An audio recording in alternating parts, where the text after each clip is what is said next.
Hello, my name is Angela Kelly, and I'm a student at Johnson State College. This is my final presentation for Cultural Change in the Modern World, Spring 2016. I hope you enjoy learning about Ariaal, pastoralist of Kenya. The information you see in this presentation is based on the ethnographic book by the same title, written by anthropologist Elliot Fracken, seen here with his wife Marty and some Ariaal people during a 2012 visit to Kenya. Who are the Ariaal people of Kenya? They are primarily a self-sufficient group who live off the land and animals that they care for. There are approximately 25 Ariaal clan settlements equaling about 10,000 people. They've been studied extensively by anthropologists due to their interesting societal patterns and willingness to be observed. Ariaal are a distinct group of people with their own social history. They form a bridge culture between Samburu and Rendille, speaking both of their languages and practicing a mixture of their customs. To this day, the Ariaal people continue to subsist off and live with their large herds of cattle, camels, and small stock such as goats and sheep and chickens in the isolated and undeveloped mountains and deserts of Marsabit district, Kenya's driest region.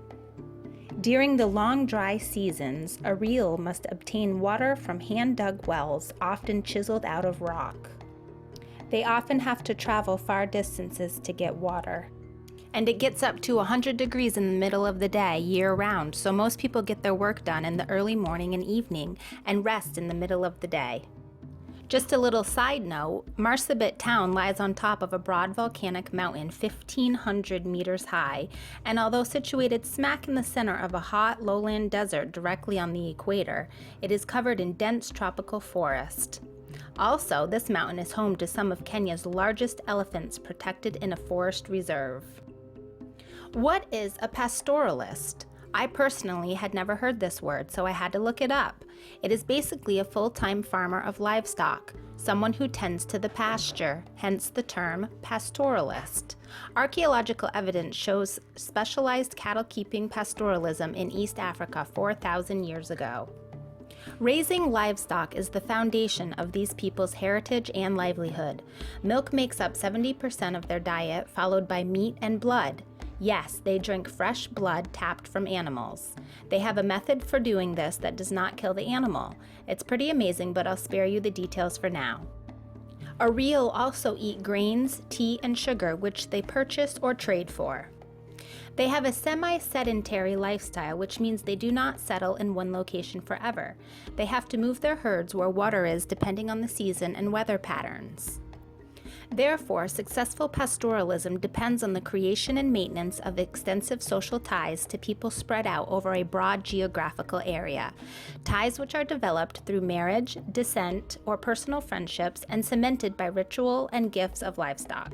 With a pastoralist lifestyle, animals are at the heart of everything that takes place. For example, gift-giving is often an animal, ceremonies often consist of sacrificing an animal, and wealth among the Ariaal is measured by how many livestock you own. Although livestock-keeping pastoralists occupy over 70% of Kenya's land, they make up less than 1 million of Kenya's 30 million people who are mainly peasant farmers or rural and urban wage workers. Being a pastoralist is an endless job. The people need enough animals to make food for their family and to provide products for selling or trading. The Ariaal also need enough family to help tend to the animals, so having a large family is essential. Pastoralism is a family enterprise where all members of the household, men and women, young and old, participate in production tasks. Here's a breakdown of how much time each spends on these tasks. Here on the left, you see what the homes look like. They're made with sticks, reeds, hides, and sisal mats. Ariaal houses are easily dismantled and loaded on a camel or a donkey for transport. Surprisingly, each home is built by a woman, as well as the objects found inside of it. On the right, you see an example of a village layout within a settlement. You can see the lineage groupings and how each family resides near one another. Now we'll move on to some of the Ariaal traditions and customs. Here you see some of the ladies in a wedding march wearing traditional dress. Weddings are a huge time for traditional rituals and celebration. Marriages are arranged by the elders of the family, and brides are purchased with livestock. A girl as young as 16 can be married off into another settlement to a man 2 to 3 times her age, where she will become part of that family and perhaps never see her own family again. Dancing and singing are a very important part of the daily lives of the Ariaal people. Holidays, weddings, during ox slaughters, to remedy an unfortunate event, men dance when visiting with their girlfriends. There are endless reasons for them to dance. In the words of anthropologist Elliot Fracken, every night after everyone has eaten, people sit outdoors, particularly on moonlit evenings, when adults talk softly deep into the night. In the distance, young warriors can be heard singing in their deep voices, soon joined by their girlfriends who harmonize in soprano. Herbal medicine overlaps with spiritual medicine to create a belief in sorcery for Ariaal people.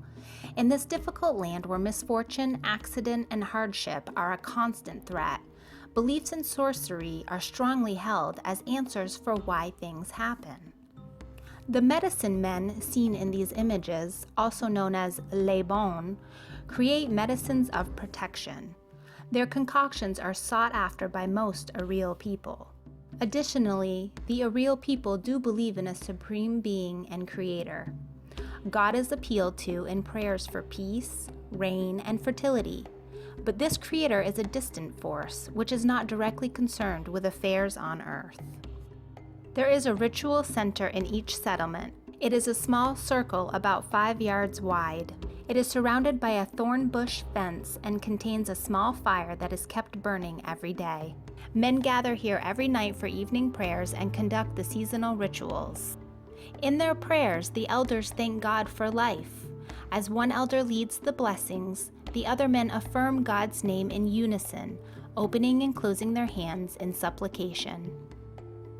Age-set membership is a very important part of the identity of the Ariaal people. Any age mate is offered shelter and food from another age mate, no matter what the kinship.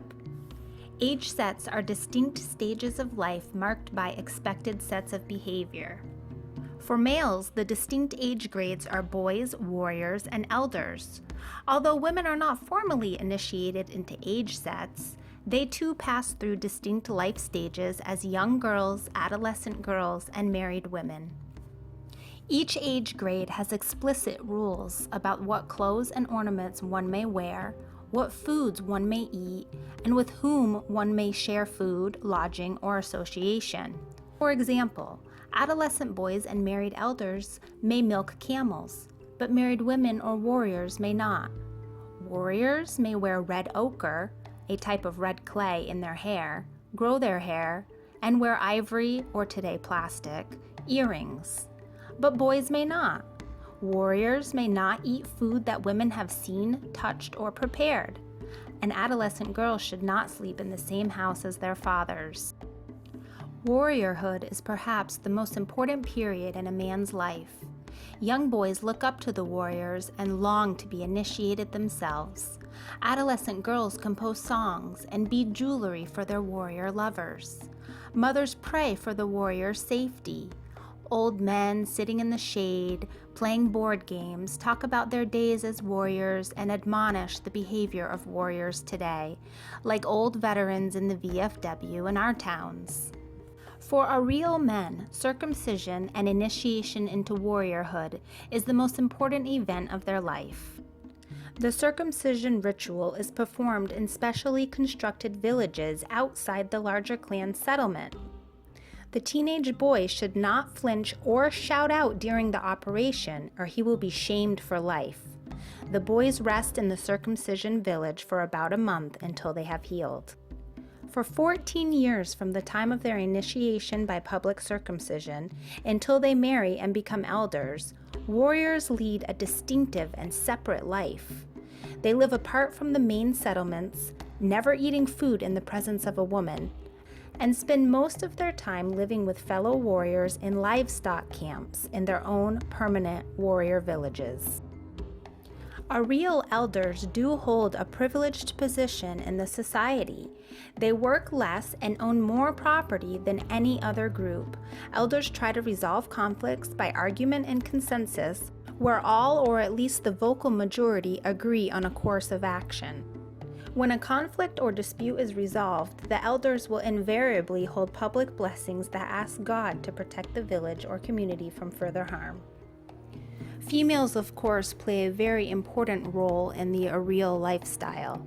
The bearing and raising of children is considered the most important role in a woman's life, and women with many children are admired by all. Conversely, barren women, or those with only a few children, are not only pitied but feared, as it is thought that they would do harm to other children out of jealousy. There are a large number of widows in every Ariaal settlement, mainly because women, much younger than the men they often marry, outlive their husbands. A widow may not remarry in Ariaal, nor is she permitted to divorce or return to the home she was born in, as her family is reluctant to return a bride price that has been used to help her brothers marry. Young widows who are still reproductive continue to bear children fathered by her husband's kin. These children are considered legitimate heirs of their fathers, although they grow up socially stigmatized. A widow takes responsibility, but not ownership of livestock until her sons are married off, and then the property must be divided amongst her sons. She is left with nothing and must rely on one of her sons to take care of her. Ariaal women have an unequal status based on lack of ownership rights in livestock, lack of decision-making ability in marriage, divorce, and control over children, and lack of political voice in village affairs. When anthropologist Elliot Fracken was collecting time allocation data, he asked a married woman, "What is women's work?" The woman replied in a similar way that you might hear an American woman reply, "With frustration." She said, "Everything. Everything you see here is woman's work. We make the houses, we make the roof mats, we prepare the animal hides, we milk the animals and store the milk in containers we made. We prepare the food and we raise the children. Everything you see is the work of women. Men don't make anything." And it's true, women are responsible for the creation and maintenance of all the material goods of domestic life, and it is hard to see an Ariaal woman not active in the construction or repair of some object.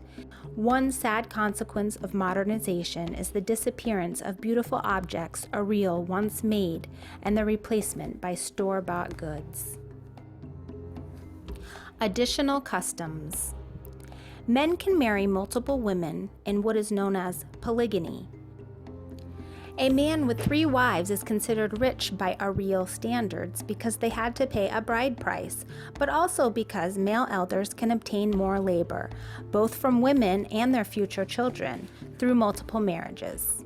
Women prefer having a co-wife with whom they can share household tasks.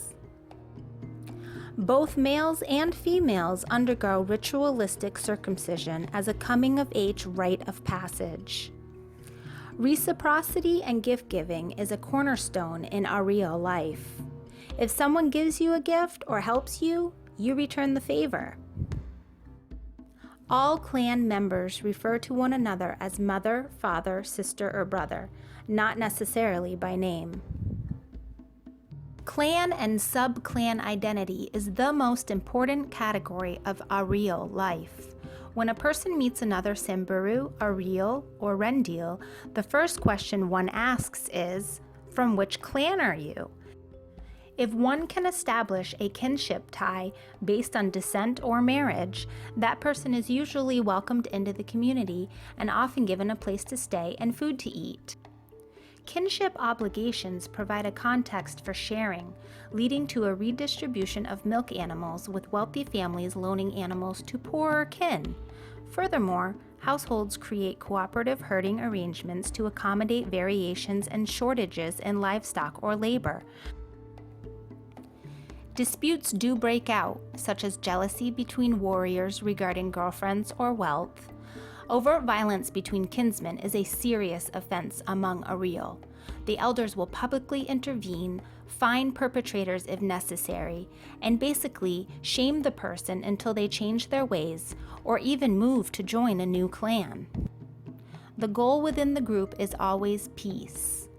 On the other hand, conflict between different pastoralist groups is common and is caused mainly by competition for grazing land or the need to capture cattle and other livestock.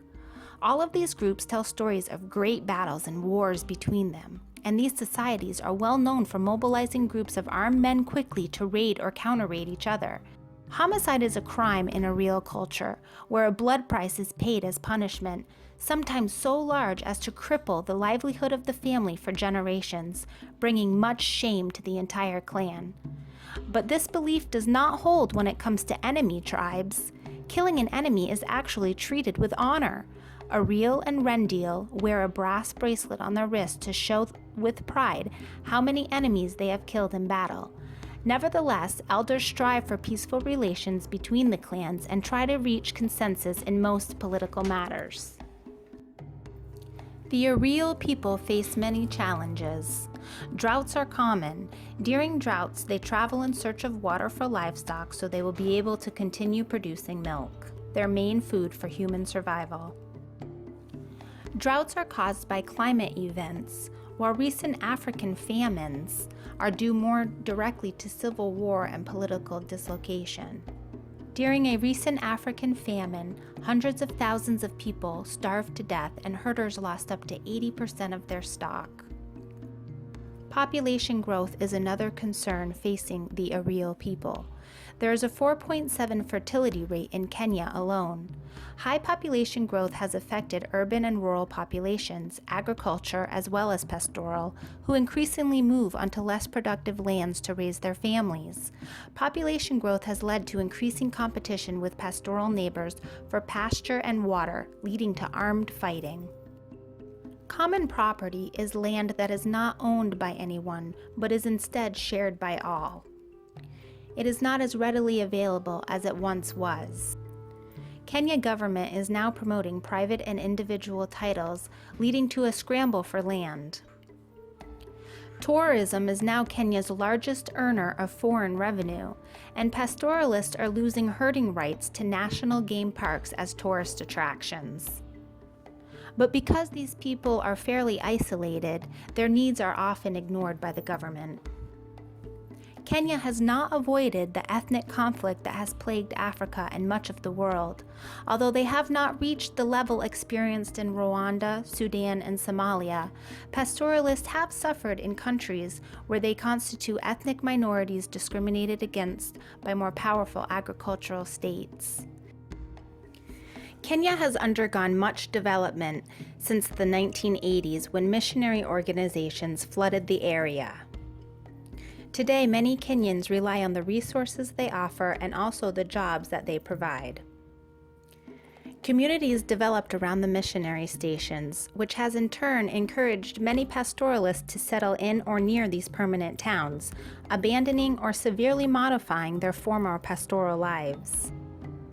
While about 80% of Ariaal people continue to live and subsist off their livestock, thousands have taken up agriculture and agro-pastoralism, which is raising livestock and crops together, on Marsabit Mountain. For pastoralists, settled life presents many new opportunities formerly unavailable, including farming, dairy marketing, increased livestock marketing, education for their children, and wage labor for the adults. Life for Ariaal has changed dramatically for those who have taken up farming. Anthropologist Kevin Smith reports about changes in male power, particularly a decline in the collective authority of male elders. Based on extensive research, residents of Marsabit's agricultural schemes are highly satisfied with life as farmers, and few wish to return to their former pastoral lives. Farms were seen as advantageous because they provide steady food and are less risky than dependence on animals, which can be lost to drought, disease, and war. Furthermore, settled life gives opportunities for the poor. When you work hard, you can become independent. People also noted that they missed the milk and meat of pastoral life. Research shows that this has a negative impact on health as they consume less protein. Pastoralists have increasingly shifted economy from production for survival to a more commercialized type of production. About 1/4 of Ariaal have become permanent town dwellers, some finding decent employment and housing. However, there is increase in polarization of pastoralists into haves, owning private ranches, and have-nots, with poor pastoralists working for wealthier kinsmen or migrating to towns in search of low-paying jobs, such as watchmen, or for women, as maids or even prostitutes. Many town residents have converted to Christianity, some to Islam. Most still adhere to many Rendial and Samburu customs of age sets, marriage, and blessings. Despite these major changes, Ariaal are not opposed to these new influences. They see the towns as one more resource to utilize, an essential alternative for poor households who have few animals, or an important center to gain employment, sell livestock, seek health care, and obtain education for their children. Despite all the changes, pastoralism in Africa has proven surprisingly resilient. The raising of livestock for subsistence by the Ariaal, using camels for milk and transport, and cattle and small stock for meat and exchange, is the most adaptive food production system in this arid environment. Agriculture, fishing, or hunting-gathering as food strategies cannot support as many people as livestock pastoralism in this region. Therefore, it appears short-sighted to alter this traditional subsistence system to suit the needs of the market, as many development agencies advocate. Pastoral development is a complicated issue, but it can be done by combining both indigenous and modern knowledge to solve the problems of human occupation in Africa's arid lands. Pastoralists are far from anti-development. They are very vocal about what they want and need to improve their food security and stability. This includes low-cost medicines and training in veterinary care, better access to water, and rational grazing controls that allow the pastoralists to graze their animals in normally restricted areas. The Ariaal people are growing as a successful community of herders and now farmers. If they can retain control of their grazing and farming resources, and if development efforts focus on the suggestions listed here, the Ariaal will continue to remain a vibrant and fascinating community for many generations to come.